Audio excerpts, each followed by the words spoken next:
When the doctor cut open my wife's shirt to examine her shoulder was covered in dense, little bean-shaped bumps. Doctor, what is this? It can be very dangerous. You need to leave the room now.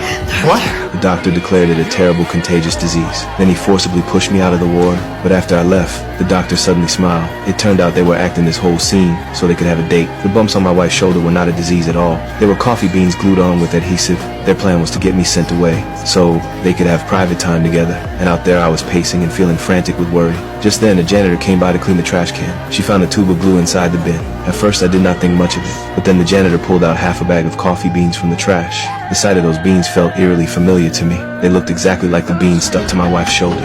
It doesn't make any sense.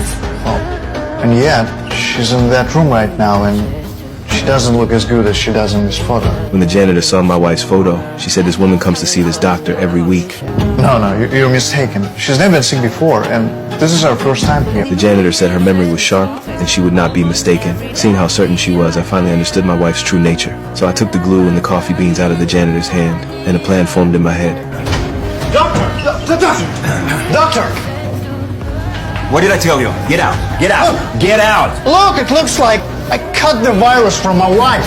When they saw the coffee beans in my hand, both of them froze on the spot, but they tried to act calm and play it off. Then the doctor told me to change into a hospital gown. He said he would examine me, and then he signaled my wife to step outside to discuss the cover-up. Seeing my wife worried, the doctor hurried to soothe her. He said he already had a plan. He would use treating me as an excuse to give me a powerful sedative injection. Once I was unconscious, they would remove all the coffee beans from my wife's shoulder. That way I would have no evidence to prove anything. At that moment, they thought their plan was perfect. They had no idea their scheme was about to blow up in their faces. When they came back into the room, I had already changed into the gown and was waiting in bed. Then the doctor pulled out the sedative and prepared to inject me.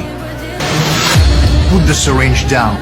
I know you cheated on me with They were still desperately pretending not to understand what I was saying, acting like they could not hear me. Just then the janitor walked in. It turned out she had recorded their conversation outside on her phone. The doctor was fired for planning to illegally sedate me, and the woman will end up with nothing in the divorce for cheating.